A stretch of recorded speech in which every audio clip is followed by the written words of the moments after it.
Bharatiya Janata party के राष्ट्रीय महासचिव कैलाश विजयवर्गीय धार्मिक नगरी उज्जैन में धार्मिक यात्रा के लिए पहुंचे, जहां पर उन्होंने काल भैरव, गढ़ कालिका और बाबा महाकाल का अभिषेक कर दर्शन लाभ लिया। देश के कल्याण के लिए बाबा महाकाल का आशीर्वाद मांगा। वहीं ममता बनर्जी की हिंसा को लेकर कहा कि भगवान उन्हें कभी माफ नहीं करेगा।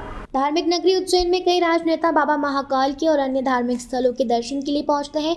भारतीय जनता पार्टी के राष्ट्रीय महासचिव कैलाश विजयवर्गीय भी अपनी धार्मिक यात्रा पर उज्जैन पहुंचे, जहां पर उन्होंने सबसे पहले गढ़ कालिका काल भैरव के दर्शन किए। उसके बाद बाबा महाकाल का आशीर्वाद लिया।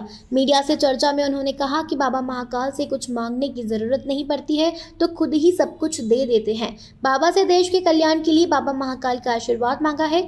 मुख्यमंत्री ममता बनर्जी को लेकर कहा कि ममता को जीत का जोश है, वो अभी जोश में घूम रही है। जो इस तरह बंगाल में हिंसा चल रही है, भगवान कभी माफ नहीं करेगा। राष्ट्रीय महासचिव ने जनसंख्या को लेकर कहा कि जनसंख्या कानून को लेकर लोगों की माशा है, अभी भाजपा ने कोई निर्णय नहीं लिया है। बीजेपी का अपना काम करने का तरीका अलग है। हम हमेशा राष्ट्र हित के ही बारे में सोचते हैं, हम हमेशा राष्ट्र हित में ही काम करते हैं। उसी दिशा में जनसंघ से लेकर आज तक काम कर रही है। कुछ मांगता नहीं, बाबा बिना मांगे देते हैं, इसलिए वो मांगने की ज़रूरत नहीं। पर हाँ, देश के कल्याण के लिए हमेशा प्रार्थना करें। देखिए, जीत की जय जयकार का अपना एक जोश रहता है, तो जोश में घूम रही है।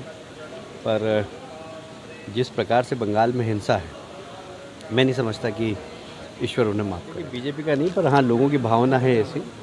अभी बीजेपी ने इस बारे में कोई निर्णय नहीं लिया। बीजेपी का अपना काम करने का तरीका है, और मैं समझता हूँ कि हम हमेशा राष्ट्र हित का ध्यान रखते हुए काम करते हैं, और उसी दिशा में भारतीय जनता पार्टी जनसंघ से लेकर आज तक काम करती है।